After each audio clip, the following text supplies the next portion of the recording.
ചില നിമിഷങ്ങളിൽ ജീവിതം തന്നെ നമ്മളെ തോൽപ്പിച്ച് എന്ന് തോന്നാം, അല്ലേ? ആത്മഹത്യ വേണ്ട എന്നുള്ളതാണ് ഞാൻ പോസ്റ്റിലിട്ടിട്ടുള്ളത്. അപ്പം നമുക്ക് ജീവിതം തന്നെ തോൽപ്പിച്ചു എന്ന് നമുക്ക് തോന്നാതെ, ജീവിതം ഒരിക്കലും പെർഫെക്റ്റ് ആവില്ലല്ലോ. സുഖവും ദുഃഖവും എല്ലാം ഉണ്ടായിരുന്നത്. നമ്മൾ ദൈവങ്ങളൊന്നുമല്ല, നമ്മൾ മനുഷ്യരാണ്. അപ്പോൾ എല്ലാം കലർന്നിട്ടുണ്ടാവാം. അതിന് ചില ആൾക്കാർ സ്വീകരിക്കുന്ന വഴിയാണ് ഈ ആത്മഹത്യ. അതിൽ എന്തിരിക്കുന്നു എന്ന് നമ്മളൊന്ന് ചിന്തിച്ചാൽ മതി. ജീവിതം തോൽക്കുന്നുണ്ടോ എന്ന് തോന്നുമ്പോഴാണ് നമ്മളെ മനസ്സിൽ പലതും തോന്നുന്നത്. ആരും മനസ്സിലാക്കുന്നില്ല, എനിക്ക് വേദനയിൽ നിന്ന് പുറത്തു വരാൻ ഒരു വഴിയുമില്ല, അതൊക്കെ തോന്നും. മനസ്സ് കാണിച്ചു തരുന്ന ഇരുട്ടുണ്ടല്ലോ, ഈ ഇരുട്ട് ജീവൻ മുഴുവൻ സത്യമായിരിക്കില്ല. നമ്മൾ പറയില്ലേ, ഈ സമയവും കടന്നു പോകുന്നു. അതുപോലെ ഈ ഇരുട്ട് കഴിഞ്ഞാൽ ഒരു പകലുണ്ട്. അങ്ങനെയാണ് ജീവിതം. അപ്പം നമ്മൾ അതിനെ ഫേസ് ചെയ്യുക എന്ന് പറയണ്ട, അതിനെ അങ്ങോട്ട് ഫേസ് ചെയ്യാന്നൊക്കെ നമ്മൾ പറയുന്ന ഒരു സാഹിത്യ ഭാഷയാണ് ശരിക്കും. പക്ഷേ ഇങ്ങനെയൊക്കെ ചിന്തിച്ചാൽ മതി. ഈ ഇരുട്ട് കഴിഞ്ഞാൽ ഒരു പകലുണ്ട്, അല്ലെങ്കിൽ എന്നെ മനസ്സിലാക്കുന്നില്ല, എന്നെ സ്നേഹിക്കാൻ ആരുമില്ല എന്നൊക്കെ തോന്നുന്നത് അങ്ങോട്ട് മാറ്റി നിർത്തുക. നമ്മൾ നമ്മളെ തന്നെ സ്നേഹിക്കുക. ഇന്നത്തെ നമ്മളെ വേദന ഉണ്ടല്ലോ, അതിനെ കണക്കാക്കിയിട്ട് നാളെ നമ്മൾ കണക്ക് കൂട്ടണ്ട. നാളെയും ഇങ്ങനെ ആയിരിക്കൂ എന്നൊക്കെ ചിന്തിക്കും. അതൊന്നും ആവശ്യമില്ല. കുറച്ച് സമയം നമുക്ക് നമ്മളോട് തന്നെ ഒരു കരുണ കാണിക്കാം. അതായത് നമ്മളെ സ്വയം ജീവന് വില കൽപ്പിക്കുക, നമ്മളോട് തന്നെ കരുണ കാണിക്കുക. അതാണ്, നമ്മളോട് തന്നെ കരുണ കാണിക്കുമ്പം നമുക്ക് നമ്മളോട് തന്നെ ഒരു ഇഷ്ടം തോന്നും. ഒന്നും ചെയ്യാനില്ലെങ്കിൽ പോലും ഒന്ന് ശ്വാസം എടുത്ത് ഒന്ന് വിശ്രമിക്കുന്ന ഒരാളോട് എനിക്ക് ഇപ്പോൾ ഭയങ്കര എന്താണെന്ന് മാത്രം പറയാം. അതുകൊണ്ടാണ്, അതും പറയണമെന്നില്ല, ഒന്ന് നമ്മൾ ഇരുന്ന് ശ്വസിച്ച് ഒരു ശ്വാസമൊക്കെ എടുത്ത് ഒന്ന് റിലാക്സ് ആകുമ്പം തന്നെ നമ്മളെന്താവും, പകുതി ഒന്ന് ആശ്വാസമാവും. ആരോടെങ്കിലും സഹായം ചോദിക്കുന്നതൊന്നും ഒരു ബലഹീനതയല്ല. എല്ലാവരും അത് ചിന്തിച്ചിട്ടാണ് ഞാൻ എങ്ങനെ ഈ കാര്യം ഒരാളോട് പറയാം എന്നുള്ളൊരു ചിന്തയാണ് നിങ്ങൾക്ക് എല്ലാവർക്കും ഉണ്ടാകുന്നത്. പക്ഷേ നമ്മൾ മറ്റുള്ള ഒരാളോട് പറയാൻ എങ്ങനെയാ എന്ന് ചിന്തിക്കുമ്പം നിങ്ങളെ ആശ്രയിച്ച് ജീവിക്കുന്ന ഒരുപാട് പേരുണ്ട്, അല്ലേ? അവരെ മുഖം ഓർത്തിട്ടെങ്കിലും നിങ്ങൾ എന്ത് ചെയ്യണം? ഒരാളോടെങ്കിലും നിങ്ങൾ ഈ സങ്കടങ്ങളും വിഷമങ്ങളും ഒക്കെ ഷെയർ ചെയ്യണം. പിന്നെ സ്വയം ജീവിതത്തെ സംരക്ഷിക്കുന്നതുണ്ടല്ലോ, അതൊരു ഭയങ്കര ധൈര്യമാണ്. അതാണ് നമ്മളെ ജീവിതത്തിന് നമ്മൾ തന്നെ സംരക്ഷിക്കുമ്പോൾ ഒരു ഭയങ്കര ധൈര്യമാണ്.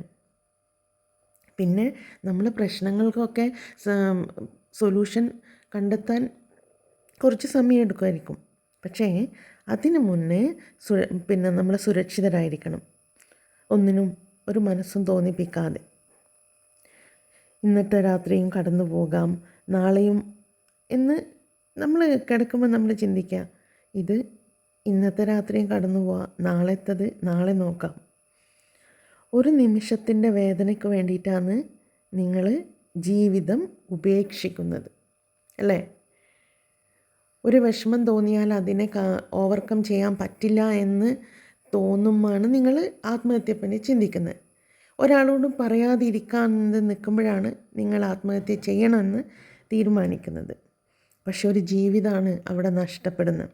നമ്മളെ ആശ്രയിച്ച് കഴിയുന്നവരാണ് അവിടെ നഷ്ടപ്പെടുന്നത്, അവർക്കാണ് നഷ്ടപ്പെടുന്നത്. പിന്നെ നിങ്ങൾക്ക് സ്നേഹിക്കാനും ചിരിക്കാനും സ്വപ്നം കാണാനും ഇതൊക്കെ ഇല്ലാത്ത ദിവസങ്ങളൊക്കെ ഉണ്ടാവും ജീവിതത്തിൽ. എല്ലാവർക്കും എല്ലാ ദിവസവും സന്തോഷങ്ങളും സ്വപ്നങ്ങളും ഒന്നും ഉണ്ടാവില്ല. നമ്മളെ വിഷമങ്ങൾ വെച്ച് നമ്മൾ പുറം ലോകത്തേക്ക് നോക്കുമ്പം നമ്മൾ കാണുന്ന ഒരുപാട് ചിരിച്ച മുഖങ്ങളുണ്ടാവും. പക്ഷെ ആ ചിരിച്ച മുഖങ്ങൾക്കെല്ലാം ഉള്ളിൽ ഒരു ദുഃഖം ഒളിപ്പിച്ച് വെച്ചിട്ടുണ്ടാവും. എല്ലാവർക്കും ഈ ഭൂമിയിൽ ഒരു വേദന ദൈവം കൊടുത്തിട്ടുണ്ടാവും. അത് വെച്ച് അവർ ചിരിച്ച് ജീവിക്കുന്നത്. അതേപോലെ ചിരിച്ച് ജീവിക്കാൻ നമുക്കും കഴിയണം. നമ്മളെ ആ പ്രശ്നങ്ങളെ ഓവർകം ചെയ്യാനും. ചിലപ്പം നമ്മളെ വിഷമങ്ങൾ വാക്കുകൾ കൊണ്ടൊന്നും പറയാൻ പറ്റാത്തത്ര ഭാരമുള്ളതായിരിക്കും. അന്നേരവും എല്ലാം കൈവിട്ട് പോകുന്നത് പോലെ തോന്നും. മുന്നോട്ട് ഇനി എനിക്ക് പോകാൻ പറ്റില്ല, എൻ്റെ കയ്യിൽ നിന്നെല്ലാം വിട്ടുപോയി എന്നൊക്കെ തോന്നും. പക്ഷേ അപ്പോഴോർക്കണം, നമ്മുടെ മനസ്സിൽ വരുന്ന ഓരോ ചിന്തയും സത്യമല്ല. പ്രത്യേകിച്ച് നമ്മൾ വളരെ തളർന്നിരിക്കുന്ന സമയത്തൊക്കെ നമ്മൾ വേണ്ടാത്തതൊക്കെ ചിന്തിച്ചു കൂട്ടും. ആ ചിന്തകളൊന്നും സത്യമല്ല എന്ന് ആദ്യം ആലോചിക്കാം. ഒരു നിമിഷത്തെ നിരാശയ്ക്ക് ജീവിതത്തെക്കുറിച്ച് ഒരു അന്തിമ തീരുമാനം എടുക്കരുത്. ഒരു നിമിഷം നമ്മൾ ആലോചിച്ച് ആ ഒരു നിമിഷം കൊണ്ട് നമ്മൾ ആത്മഹത്യ എന്ന് തീരുമാനിച്ചാൽ എന്താ അവസ്ഥ? ഇന്ന് കഴിയുന്നത്ര മാത്രം ചെയ്യാം. നാളെക്കുറിച്ചുള്ള ഉത്തരങ്ങൾ ഇന്ന് തന്നെ കണ്ടെത്തേണ്ട ആവശ്യമൊന്നുമില്ല. ഇന്ന് ചെയ്യേണ്ടത് ചെയ്യുക, നാളെ ചെയ്യേണ്ടത് അന്നേരം നമുക്ക് നോക്കാം എന്ന് മനസ്സിനെ പഠിപ്പിക്കുക. പിന്നെ പറ്റുമെങ്കിൽ ആരെങ്കിലും നമ്മൾക്ക് ഉറ്റ സുഹൃത്തുക്കളോ ആരെങ്കിലും ഉണ്ടെങ്കിൽ സംസാരിക്കുക, അവരെ മുന്നിലൊന്ന് പൊട്ടിക്കരയുക, മനസ്സിലുള്ളത് തുറന്ന് പറയുക. എല്ലാം അതൊക്കെ ചെയ്യുമ്പം നമ്മൾ ഈ കരയുന്നത് ആണുങ്ങൾക്കൊരു ചിന്തയുണ്ട്, നമ്മൾ കരയുന്നത് മോശമാണ് എന്നുള്ള ചിന്ത, നമ്മളെന്തോ പൗരുഷോ എന്തൊക്കെയോ നഷ്ടപ്പെട്ടു പോകുന്നൊക്കെയുള്ള ചിന്ത. ഒരിക്കലുമില്ല. ആണായാലും പെണ്ണായാലും കരയുന്നത് ഒരുപോലെയാണ്. എല്ലാവർക്കുമുള്ള വികാരങ്ങളും ഒരുപോലെയാണ്. ആണ് കരഞ്ഞാലൊന്നും ഒന്നും നഷ്ടപ്പെടാൻ പോകുന്നില്ല. ആണിനും പൊട്ടിക്കരയാം സങ്കടങ്ങൾ തീരുന്നത് വരെ. അതുപോലെ ഒരാളോട് സംസാരിച്ചും കരഞ്ഞും മനസ്സിലുള്ള തുറന്നു പറഞ്ഞും എല്ലാം കഴിഞ്ഞൊന്ന് ശാന്തമായിരുന്നു നോക്കിയാൽ നമ്മൾ ഫ്രീ ആവും. ഒരുപാട് ഫ്രീ ആവും, ഒരുപാട്. കാരണം നമ്മളെ കൂടെ നമ്മളെ സങ്കടം കേട്ട ഒരാളുണ്ട് എന്നുള്ളൊരു ചിന്ത നമ്മളെ മനസ്സിൽ വരും. ഒരിക്കലും സഹായം തേടുന്നത് തോൽവിയല്ല കേട്ടോ. നമ്മളെ ജീവിതത്തിൽ എല്ലാവരുടെ ജീവിതത്തിലും വരുന്ന പ്രശ്നങ്ങൾക്ക് നമ്മൾ സഹായം തേടുന്നത് ഒരിക്കലും ഒരു തോൽവിയല്ല. വേദനയിൽ നിന്ന് പുറത്തേക്ക് വരാനുള്ളൊരു ആദ്യ പടിയാണത്. ആദ്യത്തെ പടിയാണ് നമ്മളെ സങ്കടങ്ങൾ മറ്റുള്ളവരോട് ഷെയർ ചെയ്യുമ്പോഴുള്ളത്. ആദ്യത്തെ പടിയാണ് നമ്മൾ ജീവിതത്തിലേക്ക് തിരിച്ചു വരുന്നതിൻ്റെ ആദ്യത്തെ പടി. പിന്നെ നിങ്ങൾ സ്നേഹിക്കുന്നവർ ഒരുപാട് കാര്യങ്ങൾ തുറന്നു പറയണമെന്നില്ല. പക്ഷേ നിങ്ങളുടെ സാന്നിധ്യം അവരുടെ ജീവിതത്തിൽ എത്ര വിലപ്പെട്ടതാണ് എന്ന് പലപ്പോഴും നിങ്ങൾക്ക് തന്നെ മനസ്സിലായിട്ടുണ്ടാവും. ചിലപ്പോൾ നിങ്ങൾ അറിഞ്ഞിട്ടുണ്ടാവില്ല. നിങ്ങളെ സ്നേഹിക്കുന്നവർക്ക് അവർക്ക് നിങ്ങളുടെ പ്രാധാന്യം എത്രമാത്രം ഉണ്ടെന്ന് ചിലപ്പോൾ നിങ്ങൾ പോലും അറിഞ്ഞിട്ടുണ്ടാവില്ല. അവർക്ക് അത്രമാത്രം പ്രാധാന്യം ഉണ്ടാവും നിങ്ങൾ. നിങ്ങളാണ് ആത്മഹത്യയെക്കുറിച്ചിട്ടൊക്കെ ചിന്തിക്കുന്നത്. അതുകൊണ്ട് ഈ ഒരു നിമിഷം അങ്ങോട്ട് കടന്നു പോകട്ടെ എന്നങ്ങ് ഉറച്ച തീരുമാനം എടുക്കുക. എത്ര ഇരുട്ടായി തോന്നിയാലും അതിനപ്പുറം ഒരു വെളിച്ചം ഉണ്ടാകും. ഈ തീരുമാനം എടുക്കാതെ കുറച്ച് സമയം കൂടി ജീവിച്ച് നോക്ക്.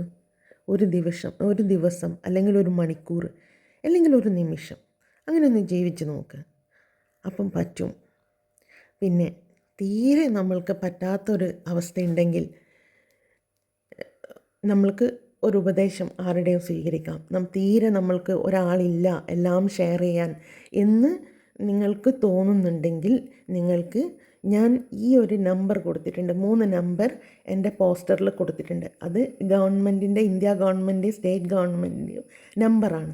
ഈ നമ്പറിൽ നിങ്ങൾക്ക് വിളിച്ച് നിങ്ങളെ വിഷമങ്ങൾ പറയാം. അവർ ആരാ എന്താ ഒന്നും ചോദിക്കില്ല. നിങ്ങളെ വിഷമങ്ങൾ എന്താണെന്നേ അവർ ചോദിക്കൂ. അവർ തിരിച്ച് നിങ്ങൾക്ക് അതിനൊത്ത മറുപടിയും തരും. അതുകൊണ്ട് ഒരിക്കലും ചിന്തിക്കണ്ട. ഈ നമ്പറിൽ വിളിക്കുക, സംസാരിക്കുക. ഈ നമ്പർ 3 ഗവൺമെൻറ്റിൻ്റെയും, ഇന്ത്യ ഗവൺമെൻറ്റിൻ്റെയും സ്റ്റേറ്റ് ഗവൺമെൻറ്റിൻ്റെയും നമ്പേഴ്സാണ്, ഫ്രീ ആണ്. അതുകൊണ്ട് ഒരിക്കലും മടിക്കണ്ട. നേരെ പോയിട്ട് ആത്മഹത്യ ഞാനിതാ ചാടുന്ന എന്ന് പറഞ്ഞിട്ടുള്ള ഒരു ഇതും വേണ്ട. ഈ നമ്പറിൽ നിങ്ങൾക്ക് വിളിക്കാം. ഓക്കെ. അതുകൊണ്ട് ആത്മഹത്യ ഒന്നിനും ഒരു പരിഹാരമല്ല.